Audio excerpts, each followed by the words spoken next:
எத்தனையோ அன்பர்களை நாம் பார்க்கிறோம், அவருடைய வாழ்வில் ஃபஜ்ருடைய தொழுகையே கிடையாது.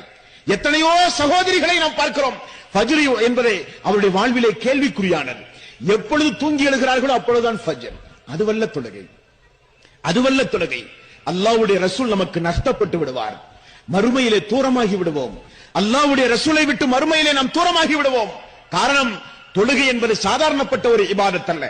அல்லாஹு அக்பர் என்று தக்பீர் கட்டியது முதல் சலாம் கொடுக்கிற வரை ஓதுகிற ஒவ்வொரு நிலைகளிலும் ஓதி ஓதி தஸ்பீஹ் செய்கிற ஒவ்வொரு வார்த்தையையும் ரசூலுல்லாஹி ஸல்லல்லாஹு அலைஹி வஸல்லம் அவர்கள் என்ன சொன்னார்கள் தெரியுமா?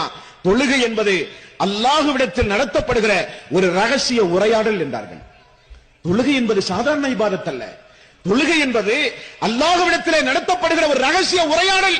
தொழுகை என்றார்கள் நபிகள் நாயகம் ஸல்லல்லாஹு அலைஹி வஸல்லம். அப்படியானால் வஜ்ஹத், சூரத்துல் ஃபாத்திஹா, ஃபாத்திஹாவுக்கு போதுகிற பிறகு ஓதுகிற துணை சூறாக்கள், ருக்கு, சுஜூத், அத்தஹியாத் போன்ற அமர்களில் ஓதுகிற தஸ்பீஹ்கள், துஆக்கள், இறை வசனங்கள் அனைத்தும் அல்லாஹ்விடத்திலே நடத்தப்படுகிற ரகசிய உரையாடல் என்றார்கள் நபிகள் நாயகம் ஸல்லல்லாஹு அலைஹி வஸல்லம்.